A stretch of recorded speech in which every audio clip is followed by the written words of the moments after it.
Hi everyone, welcome to my channel, The English Diaries. I'm Meenakshi Sharma, a teacher and your guide. Today I'm here with one short explanation of 7th lesson of the book Flamingo. Name of the lesson is The Interview, that is written by Christopher Sylvester. Without any further ado, let me introduce you with the lesson in brief. ये जो lesson है ये दो part में divided है। इसमें जो first part है इसमें जो राइटर है वो बता रहे हैं कि बहुत सारे लोगों का, बहुत एमिनेंट पर्सनालिटीज का पर्सपेक्टिव क्या है इंटरव्यू की तरफ, वो कैसा मानते हैं कि इंटरव्यू क्या होता है। उसमें लिटरली एक इंटरव्यू दिया हुआ है जिसमें इंटरव्यूअर हैं मुकुंद पद्मनाभन और जो इंटरव्यूई हैं वो है अम्बर्टो इको। अब इंटरव्यूअर क्या होता है? जो किसी का इंटरव्यू लेता है। फॉर एग्जाम्पल, मैं अगर किसी का इंटरव्यू लेती हूँ तो मैं इंटरव्यूअर हो गई और जो इंटरव्यू दे रहा है, फॉर एग्जाम्पल कोई सेलिब्रिटी है तो वो इंटरव्यूई हो गया। ठीक है, let's proceed to the explanation of the lesson. Writer के अकॉर्डिंग इंटरव्यू का जो इन्वेंशन हुआ था वो लगभग 130 इयर्स पहले हुआ था और ग्रेजुअली ये जर्नलिज्म में कॉमन प्लेस इसे मिल गया। लेटली जो भी लोग लिटरेट हैं उन्होंने कहीं ना कहीं, कभी ना कभी कोई ना कोई इंटरव्यू पढ़ा होगा। ऑन द अदर हैंड अगर हम कहें तो थाउजेंड्स ऑफ सेलिब्रिटीज का इंटरव्यू हो चुका है और कुछ सेलिब्रिटीज का इंटरव्यू तो बहुत बार रिपीटेडली होता है। तो ये बहुत ज्यादा सरप्राइजिंग नहीं होगा अगर हम ये कहें कि ये जो इंटरव्यू को लेके बहुत सारे लोगों के जो पर्सपेक्टिव हैं वो वेरी करते हैं, डिफर करते हैं, चाहे तो इसके फंक्शंस को लेके, चाहे तो इसके मेथड्स को लेके और चाहे तो इसके मेरिट्स को लेके। कुछ लोग शायद एग्जैजरेट करें इंटरव्यू को लेके और बोले कि ये हाईएस्ट फॉर्म ऑफ ट्रूथ है या एक आर्ट है। ऑन द अदर हैंड कुछ सेलिब्रिटीज इसे अपनी लाइफ में अनऑथराइज्ड इंट्रूजन मानती हैं और उन्हें ऐसे लगता है कि ये इनके जो इंप्रेशन है सोसाइटी के ऊपर, लोगों के ऊपर, उसे डिक्लाइन करता है, देयर बाय इनकी ग्रोथ को भी डिक्लाइन करता है। एग्जैक्टली वैसे जैसे प्रिमिटिव कल्चर में माना जाता था कि अगर कोई किसी का फोटोग्राफ लेता है तो वो उसकी सोल चुरा के ले जा रहा है। क्यों? क्योंकि अगर कोई हमारा फोटोग्राफ देखता है तो वो उसका जो पर्सपेक्टिव हमारी तरफ होता है वो फोटोग्राफ देख के ही होता है। तो इसीलिए ऐसा माना जाता था कि अगर फोटो लिया है किसी ने तो वो सोल ले जा रहा है। एग्जैक्टली वैसा ही कुछ सेलिब्रिटीज का मानना है कि क्योंकि हम अपनी पर्सनल लाइफ शेयर करते हैं, फिर they are bound to share their personal life with people because such questions are asked by the interviewer, तो वो उनकी जो रेपुटेशन है उसे डिक्लाइन करता है। वीएस नायपॉल जो कॉस्मोपॉलिटन राइटर हैं, उन्हें ऐसे लगता है कि इंटरव्यू लोगों को हर्ट करता है तो और एक तरीके से उनकी लाइफ का एक पार्ट वो ले जाता है। सेम रीजन कि उनकी पर्सनल लाइफ एक्सपोज होती है only because of interviews. Lewis Carroll जो एक और सेलिब्रिटी थे, उन्हें बहुत बड़ा हॉरर था इंटरव्यू का और इन्होंने कभी भी अपना कंसेंट नहीं दिया इंटरव्यू के लिए। ये जो हॉरर था ये बीइंग लायनाइज्ड मींस सेलिब्रिटी की तरह इन्हें ट्रीटमेंट दिया जाता था, बहुत ज्यादा अटेंशन मिलती थी इन्हें, इसी वजह से इनका थोड़ा रिपल्शन हो गया था, थोड़ी इन्हें कोफ्त सी हो गई थी सारे एक्वेंटेंसेस से, इंटरव्यूअर्स से, और वो जो पेटिशनर्स होते हैं ना जो बार बार रिक्वेस्ट करते हैं ऑटोग्राफ के लिए, तो बहुत ज्यादा परेशान कर देते हैं, तो उन सब से इन्हें थोड़ा रिपल्शन हो गया था। ऑब्वियसली जब ये कंसेंट नहीं देते थे या किसी को ऑटोग्राफ नहीं देते थे तो इनका इंप्रेशन खराब जाएगा, लोग बुरा बोलने लगते होंगे। लेकिन ये रिलेट करते हैं कि बाद में जो इनकी सक्सेस स्टोरीज होती थी, जो भी स्टोरीज जो हिट जाती थी, उसकी वजह से इन सब का मुंह बंद हो जाता था।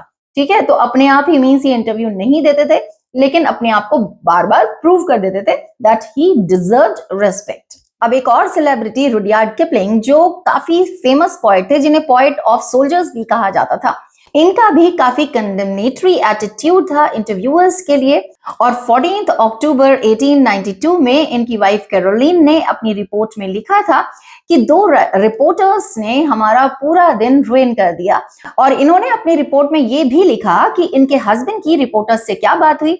इनके हस्बैंड ने कहा, जानना चाहते हो कि मुझे इंटरव्यू देना पसंद क्यों नहीं है? क्योंकि ये एक तरीके से क्राइम है, एग्जैक्टली वैसे जैसे कोई फिजिकल ऑफेंस होता है ना किसी के अगेंस्ट, फिजिकल अटैक होता है, ये बिल्कुल वैसा ही है। और ये जो इंटरव्यू लेना भी है ये डिजर्व करता है एग्जैक्टली वही पनिशमेंट जो भी किसी भी बंदे को दी जाए असॉल्ट के अगेंस्ट, फिजिकल अटैक के अगेंस्ट। तो फिजिकल अटैक की और जो इंटरव्यू ले रहा है उसकी सेम पनिशमेंट होनी चाहिए। और फिर उन्होंने कहा ये कवर्डली है, दैट लैक्स करेज, और बहुत फाउल है, नेस्टी है, गंदा है। तो इंटरव्यू को लेके रुडयार्ड किपलिंग के भी जो थॉट्स थे वो पॉजिटिव नहीं थे, उन्हें भी इंटरव्यू देना पसंद नहीं आता था। लेकिन यही राइटर कंट्रास्ट में बोल रहे हैं कि दो किपलिंग बोल रहे हैं कि ये एक असॉल्ट है, लोगों के अगेंस्ट जो इंटरव्यूअर्स हैं वो असॉल्ट करते हैं इंटरव्यूई के ऊपर। ऐसा ही रुडयार्ड किपलिंग ने कुछ साल पहले मार्क ट्वेन के साथ किया था, यही क्राइम कमिट किया था। कौन सा क्राइम? कि रुडयार्ड किपलिंग ने मार्क ट्वेन का इंटरव्यू लिया था। मींस वो खुद तो कह रहे हैं कि अगर कोई इंटरव्यू लेने आया है तो it's just like physical attack, और इन्होंने कुछ साल पहले ही मार्क ट्वेन का इंटरव्यू लिया था। यानी दोनों ऑपोजिट कंट्रास्ट कर रहे हैं इनके एक्शन और इनका थॉट्स इंटरव्यूअर्स के बारे में।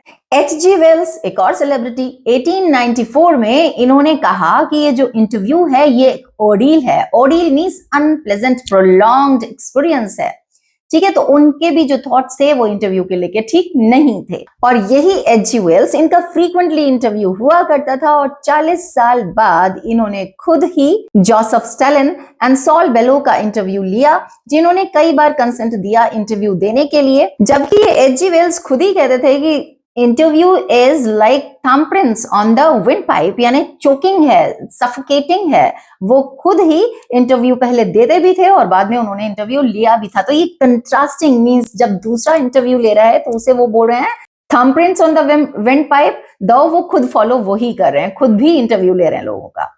अभी राइटर बोल रहे हैं कि इंटरव्यू के काफी सारे ड्रॉबैक्स हैं, इसके बावजूद ये एक यूजेबल मीडियम है कम्युनिकेशन का। क्यों? क्योंकि लोगों को इंटरव्यू के थ्रू ही किसी सेलिब्रिटी के बारे में पता चलता है लिटरली कि वो है क्या। डेनिस ब्रायन बोलते हैं कि इससे पहले इतना नहीं हुआ होगा, पर इन दिनों, जिन दिनों डेनिस ब्रायन थे, वो अपने जो पियर्स के बारे में जानते थे या कंटेम्परेरीज के बारे में या जो साथ में काम करते थे उनके बारे में जो क्लियर इंफॉर्मेशन उनके पास थी वो थ्रू इंटरव्यू ही थी।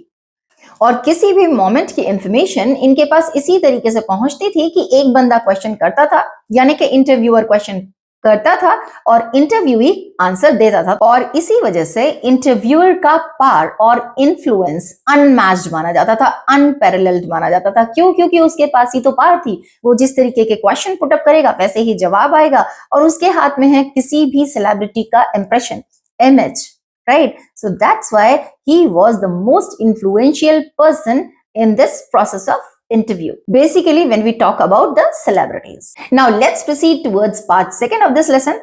Umberto Eco कहते हैं कि वो एक ऐसे प्रोफेसर हैं जो संडेज में नॉवेल्स लिखते हैं। पार्ट 2 में जो हम पढ़ने जा रहे हैं वो एक्सट्रैक्ट है एक बहुत बड़े इंटरव्यू का, जो मुकुंद पद्मनाभन जिसमें इंटरव्यूअर थे वो द हिंदू से हैं। ये जो अम्बर्टो इको है ये एक प्रोफेसर है बेलोनी, इटली में, और इनकी रेपुटेशन पहले से ही बहुत हाई है। क्यों? क्योंकि ये स्कॉलर हैं सेमियोटिक्स में। सेमियोटिक्स क्या होता है? स्टडी ऑफ साइंस या सिंबल्स, राइट? इसके साथ लिटरेरी इंटरप्रिटेशन ये किस तरीके से करते हैं, प्लस ये स्कॉलर थे मिडिवल एस्थेटिक्स में भी, जो क्लासिकल और क्रिश्चियन कॉन्सेप्ट्स ऑफ ब्यूटी को सिंथेसाइज करती है, मिक्स करती है, ठीक है। तो इन सारी चीजों के ये स्कॉलर्स थे इससे पहले कि ये अपना फिक्शन लिखना शुरू करते, यानी पहले ही अच्छे खासी इनके पास अचीवमेंट्स थी। इसके बाद इन्होंने फिक्शन स्टोरीज लिखनी स्टार्ट की थी। इनका जो रिटन आउटपुट था वो शॉकिंगली वाइड रेंजिंग था, जिसमें जहां एक तरफ लिटरेरी फिक्शन था, वहीं academic text, essays, children's books और न्यूज़पेपर आर्टिकल्स भी हुआ करते थे। और इन द ईयर 1980 इन्हें इंटेलेक्चुअल स्टारडम मिला, मींस अचानक से बहुत ज्यादा हिट हो गए बिकॉज ऑफ हिज पब्लिकेशन जिसका नाम था द नेम ऑफ द रोज, जिसकी 10 मिलियन कॉपीज सेल हुई थी। तो इस वजह से बहुत ज्यादा हिट हो गए थे, बहुत ज्यादा नाम हो गया था इनका। अब फर्स्ट क्वेश्चन इंटरव्यूअर मुकुंद का था कि ये जो इंग्लिश नॉवेलिस्ट एंड एकेडमिक हैं डेविड लॉज, इन्होंने एक बार बोला था कि मुझे नहीं पता एक ही बंदा, मींस ये जो अम्बर्टो इको के बारे में वो बोल रहे थे कि एक ही बंदा इतने सारे काम इकट्ठे कैसे कर सकता है। और इसका जवाब जो अम्बर्टो इको ने दिया था बहुत ही हमली दिया था। उन्होंने कहा था कि ऐसा लगता है, ऐसा लोगों को लग सकता है कि मैं बहुत सारे काम इकट्ठे करता हूं, बट बेसिकली मैं काम एक ही कर रहा हूं। क्यों? क्योंकि वो तो स्टडीज से रिलेटेड थे ना, बेसिकली थे तो प्रोफेसर ही, और अभी क्या काम कर रहे थे? राइटिंग का काम कर रहे थे, तो रिलेटेड ही है। तो इसलिए उन्होंने कहा कि मैं तो एक ही काम करता हूं। और फिर मुकुंद का क्वेश्चन था, और वो काम क्या है? तो उन्होंने कहा ये एक्सप्लेन करना बहुत मुश्किल है। क्यों? क्योंकि मेरा जो इंटरेस्ट है वो फिलॉसफी में है, और ये जो शौक है ये मैं थ्रू एकेडमिक वर्क और नॉवेल्स के थ्रू पूरे करता हूँ। और उन्होंने ये भी बोला कि ये जो मैं चिल्ड्रन का जो बुक लिखता हूँ उसमें भी बेसिकली जो मैं प्रिंसिपल्स देता हूँ, जो मैं लेसन्स देता हूँ, वो नॉन वायलेंस और पीस के देता हूँ। और बोल रहे हैं देखो वही सेम एथिकल और फिलोसॉफिकल इंटरेस्ट, वही तो बातें मैं बता रहा हूँ, क्योंकि फिलॉसफी में ही इंटरेस्टेड हूँ तो एक ही तो काम कर रहा हूँ। और फिर वो बोल रहे हैं कि एक सीक्रेट है मेरे काम करने के पीछे। वो बोल रहे हैं कि अगर यूनिवर्स से जो एम्प्टी स्पेसेस हैं वो हटा दिए जाएं और हर एटम से जो एम्प्टी स्पेसेस हैं वो हटा दिए जाएं तो ये जो पूरा यूनिवर्स है ना, ये मेरी एक फिस्ट के जितना हो जाएगा। ठीक है, फॉर एग्जाम्पल सी ये एटम्स अगर इस तरीके से अरेंज हैं, ये देखो, ठीक है,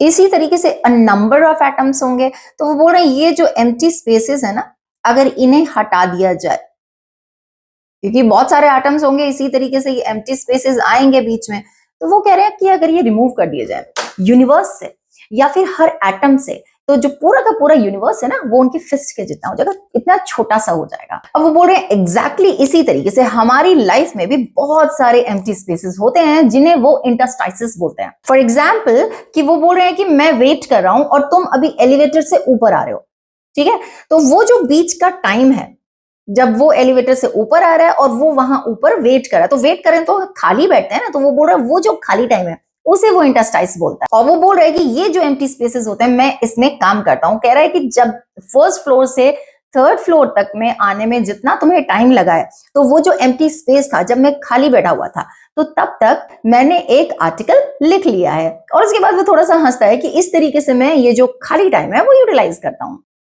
और यहाँ मुकुंद पद्मनाभन इन्हें प्रेज करते हैं और बोलते हैं कि हाँ, हर एक कोई ये जो इंटरस्टाइसेस हैं, ये जो एम्प्टी स्पेसेस हैं, वो यूटिलाइज नहीं कर सकते हैं। ये एक यूनिक कैरेक्टर है, एक यूनिक ट्रेट है अम्बर्टो इको का, वो ऐसा कहते हैं।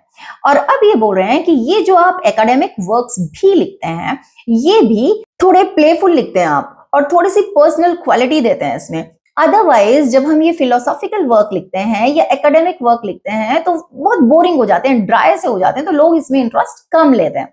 तो अभी मुकुंद पूछ रहे हैं कि क्या ये जानबूझ के डेलिबरेटली कॉन्शियसली आपने डिसाइड किया कि मैं इसे प्लेफुल वे में लिखूंगा, एक पर्सनल वे में लिखूंगा, इंटरेस्टिंग वे में लिखूंगा, या नेचुरली ये क्वालिटी है आप में? अभी अम्बर्टो इको मुकुंद को बता रहे हैं कि जब इन्होंने सबसे पहले अपना डॉक्टरल डिसर्टेशन सबमिट किया था, तब इनके प्रोफेसर ने कहा था, ये डॉक्टरल डिसर्टेशन होता क्या है, पीएचडी का जो रिसर्च वर्क होता है ना, ये वो होता है। तो जब इन्होंने ये सबमिट किया था तो इनके प्रोफेसर ने कहा कि बहुत सारे स्कॉलर्स यहाँ आते हैं, बहुत कुछ सीखते हैं, बहुत बार फॉल्स हाइपोथेसिस बनाते हैं, उसके बाद वो उसे करेक्ट करते हैं और अल्टीमेटली कंक्लूजन के साथ उसे सबमिट करते हैं। बट उन्होंने अम्बर्टो को बोला कि तुम कंप्लीटली डिफरेंट हो। क्यों? क्योंकि तुम स्टोरी शेयर कर रहे हो अपने रिसर्च का, even trial and error method भी बता रहे हो, क्या ट्राई किया, क्या एरर्स हुए थे, और अल्टीमेटली तुम जहां पहुंचे हो वो बताया है। लेकिन उसके साथ साथ वो बोल रहे हैं कि ये जो प्रोफेसर हैं उन्होंने रिकॉग्नाइज किया और उन्होंने जो इसका डिसर्टेशन था वो पब्लिश होने के लिए दिया। इट मींस कि वो जो प्रोफेसर हैं उन्होंने इनकी ये जो आदत थी उसे एडमायर किया, ये जो ऑनेस्टी थी, जो इन्होंने बताया कि किस तरीके से ट्राई किया, क्या एरर्स हुए और अल्टीमेटली कंक्लूजन पे पहुंचे, ये उस प्रोफेसर ने दो इन्हें पॉइंट आउट किया, लेकिन वो रिकॉग्नाइज किया और प्रेज किया। और फिर वो बोल रहे हैं कि उसी पॉइंट पे एट द एज ऑफ 22 इन्होंने रियलाइज किया कि ये जो स्कॉलरली वर्क होते हैं ना, ये एग्जैक्टली उसी स्टाइल में लिखे जाने चाहिए जिस स्टाइल में अम्बर्टो इको खुद लिखते हैं। पूरे के पूरे जो भी ट्रायल किए गए, जो एरर्स किए गए और फाइनली जिस कंक्लूजन पे पहुंचे, वो सारा कुछ। और तभी वो बोल रहे हैं कि मेरे जितने भी एस्से लिखे हैं ना, वो सारे नैरेटिव एस्पेक्ट्स हैं, वो मैं करके, मैंने जो एक्सपीरियंस किया, मैं सारा कुछ उसमें लिखता हूँ, ठीक है। और वो बोल रहे हैं शायद इसीलिए मैंने ये जो नॉवेल्स लिखना स्टार्ट किया वो काफी लेट स्टार्ट किया, एट द एज ऑफ 50। और ये अपने एक फ्रेंड के बारे में बता रहे हैं, रोलन बार्थस, जो हमेशा फ्रस्ट्रेटेड रहते थे। क्यों? क्योंकि वो कहते थे कि मैं एसेइस्ट हूं, मैं नॉवेलिस्ट नहीं हूं, और वो क्रिएटिव राइटिंग करना चाहते थे पर प्रोक्रास्टिनेट बहुत ज्यादा करते थे कि एक दिन नहीं तो दूसरे दिन कर लूंगा। तो वो दिन सोचते सोचते ही उनकी डेथ हो गई और वो कभी भी अपनी क्रिएटिव राइटिंग नहीं कर पाए। और अम्बर्टो इको बोल रहे हैं कि मेरे साथ ऐसा कुछ नहीं था, ऑल एट वंस एक दिन बैठे और नॉवेल लिख लिया, क्योंकि इनके साथ ऐसा नहीं था कि मैं एक दिन कभी लिखूंगा, बस इनका मन हुआ, इनका पैशन था और वो जो नॉवल लिखना था, इनका जो टेस्ट ऑफ नरेशन था उसे सेटिस्फाई करता था, तो इन्होंने बस लिखना स्टार्ट कर दिया और इनका काम हो गया। तो यानी इन्हें प्रोक्रास्टिनेशन की आदत नहीं थी, बस इन्होंने लिखना चाहा और इन्होंने लिखना शुरू कर दिया। अब मुकुंद बोल रहे हैं कि नॉवेल्स की बात करते करते मुझे याद आया कि आप तो एकेडमिक से रिलेटेड वर्क लिखा करते थे, लेकिन अचानक से आप स्पेक्टेक्युलरली फेमस हो गए हैं। अपनी जो बुक थी, इनका जो नॉवल था द नेम ऑफ द रोज, वो क्योंकि पब्लिश हुआ था तो इसके बाद ये बहुत ज्यादा फेमस हो गए थे, तो वो उसी के लिए क्वेश्चन कर रहे हैं। और फिर वो ये भी बोल रहे हैं कि जबकि आपने सिर्फ 5 नॉवेल्स लिखे हैं अगेंस्ट जो आपने स्कॉलरली वर्क लिखे हैं, यानी एकेडमिक से रिलेटेड जो वर्क लिखे हैं, वो लगभग शायद आपने 20 लिखे होंगे, ऐसा मुकुंद ने पूछा। और अम्बर्टो इको ने उन्हें बीच में करेक्ट किया कि नहीं, 20 नहीं, 40 से ज्यादा मैंने स्कॉलरली वर्क लिखे हैं। अब मुकुंद बोलते हैं, ओ 40 लिखे हैं आपने, और उसमें आपने एक सेमियोटिक्स पे भी वर्क लिखा है। लेकिन अगर लोगों से पूछा जाए तो वो बोलेंगे, ओ अम्बर्टो इको तो नॉवेलिस्ट हैं, तो क्या आपको इस बात से फर्क पड़ता है? और अम्बर्टो इको ने कहा, हाँ, क्योंकि मैं एक प्रोफेसर हूं यूनिवर्सिटी में और मैं नॉवेल्स संडेज में लिखता हूं, यानी कि अपने फ्री टाइम में लिखता हूं, तो बेसिकली तो मैं प्रोफेसर हूं। और वो बोल रहे हैं बहुत ज्यादा टफ है। क्यों? क्योंकि मैं एकेडमिक कॉन्फ्रेंसेस में पार्टिसिपेट करता हूं, पेन क्लब्स और राइटर्स की जो मीटिंग्स होती हैं मैं उनमें पार्टिसिपेट नहीं करता हूं। और वो बोल रहे हैं कि मैं एकेडमिक क्लास के साथ, एकेडमिक लोगों के साथ अपने आप को ज्यादा आइडेंटिफाई कर पाता हूं। बट देन उसने कहा कि ठीक है, कोई बात नहीं, अगर लोग ऐसे ही जानते हैं मुझे कि मैं नॉवेलिस्ट हूं, क्योंकि नॉवेल ही ज्यादा लोग पढ़ना पसंद करते हैं और मैं नॉवेल्स के थ्रू ही बहुत ज्यादा ऑडियंस के पास पहुंच पा रहा हूं, क्योंकि मैं एक्सपेक्ट नहीं करता कि बहुत सारे लोग सेमियोटिक्स के बारे में स्कॉलरली वर्क मेरा पढ़ेंगे, ऑब्वियसली नॉवेल ही ज्यादा पढ़ेंगे। अब इसके बाद मुकुंद बोलते हैं कि तो इसी के साथ मैं नेक्स्ट क्वेश्चन पे आता हूं कि ये जो आपका नॉवेल है द नेम ऑफ द रोज, ये बहुत ज्यादा सीरियस नॉवेल है। ये एक डिटेक्टिव स्टोरी है जो डेल्व कर रही है, जो सर्च कर रही है, जो एक्सकेवेट कर रही है क्या क्या, मेटाफिजिक्स, थियोलॉजी और मीडिवल हिस्ट्री। तो इसमें मेटाफिजिक्स क्या है? फिलोसॉफिकल कॉन्सेप्ट ऑफ बीइंग, कि मैं हूं, मेरी क्या आइडेंटिटी है, मेटाफिजिक्स वो होता है, ठीक है। थियोलॉजी क्या होता है? रिलीजियस रिलेटेड चीजें, वो होता है थियोलॉजी। मीडिवल हिस्ट्री वो क्या, 1100 से 1500 एडी, इस ईयर में जो लोग थे वो हिस्ट्री के बारे में। तो ये सारा कुछ इंटरट्वाइंड था उसमें, वो डिटेक्टिव स्टोरी थी जिसमें ये सारा कुछ इंटरट्वाइंड था, राइट। तो वो बोल रहे हैं कि आपको नहीं लग रहा कि ये थोड़ा सा बोरिंग होना चाहिए था और इतना बड़ा हिट हो गया, ये 10 मिलियन कॉपीज इसकी सेल हो गई, तो आपको नहीं कुछ ये अनएक्सपेक्टेड लग रहा है? मुकुंद ने ऐसे पूछा अम्बर्टो इको से, और अम्बर्टो इको ने जवाब दिया, नहीं, मुझे अजीब नहीं लग रहा है, मैं पजल्ड नहीं हूं, रेदर जर्नलिस्ट पजल्ड होते हैं या फिर पब्लिशर्स पजल्ड होते हैं, क्योंकि उन्हें ऐसे लगता है कि लोगों को डिफिकल्ट रीडिंग एक्सपीरियंसेस पसंद नहीं आते हैं और वो ट्रैश पढ़ना पसंद करते हैं।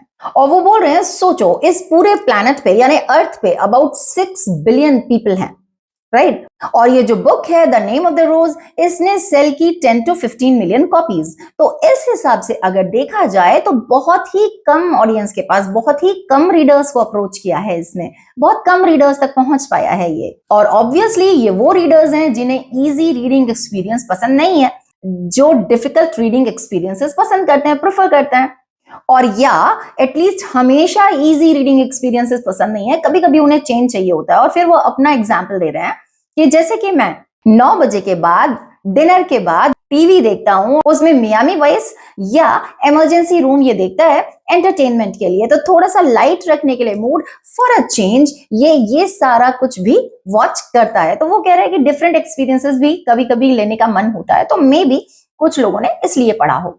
अब मुकुंद ने क्वेश्चन किया कि ऐसा तो नहीं है क्या, ऐसा है एक रीजन ये भी हो सकता है कि क्योंकि इस बुक में द नेम ऑफ द रोज में मीडिवल हिस्ट्री इन्वॉल्व की गई थी, तो ये एक वजह रही इसकी इतनी बड़ी हिट होने की। और अब अम्बर्टो इको बोलते हैं कि मे भी ऐसा हो सकता है, लेकिन मैं एक स्टोरी बताता हूं आपको, क्योंकि मुझे आदत है चाइनीज वाइज मैन की तरह स्टोरीज बहुत बताता हूं मैं। तो एक और स्टोरी आपको बताता हूं। कह रहे हैं कि मेरी जो अमेरिकन पब्लिशर है, दाऊ से मेरी बुक बहुत पसंद आई थी, लेकिन वो बोल रही थी कि ज्यादा से ज्यादा 3000 कॉपीज इस बुक की सेल होंगी। वाई? क्योंकि ये वो कंट्री है जिसमें ना तो किसी ने कैथेड्रल देखा है और ना ही कोई लैटिन जानता है। तो वो बोल रहे हैं कि मुझे एडवांस दिया गया था 3000 कॉपीज का, लेकिन लेटर सिर्फ यूएस में 2 to 3 मिलियन कॉपीज इसकी सेल हो गई थी। और फिर इन्होंने ये भी बताया कि मीडिवल हिस्ट्री पे तो इससे पहले बहुत सारी बुक्स लिखी गई थी, तो मैं नहीं कह सकता हूं कि बेसिकली मीडिवल हिस्ट्री की वजह से ही ये बुक हिट हुई है। और बोल रहे हैं कि इसकी जो सक्सेस है वो मिस्ट्री है, रीजन नहीं पता मुझे। और कह रहा है कि ना ही कोई और प्रेडिक्ट कर सकता है। और ये एक और बात बोल रहा है कि अगर ये बुक मैंने 10 साल पहले लिखी होती या फिर 10 साल बाद लिखी होती तो इसकी हिट होने की प्रोबेबिलिटी नहीं थी। और वो बोल रहा है ये भी मुझे नहीं पता कि ये जो वक्त है जब मैंने लिखा है तो भी इसका रीजन क्या है कि ये हिट हो गई है। So this is how we have come to the end of explanation of the lesson, The Interview. Link of the question answers I have given in the description box. If you find the video helpful, don't forget to like, subscribe and share. I'll soon catch you up with explanation of the next lesson. Till then, keep learning, keep studying. Thank you. Grateful.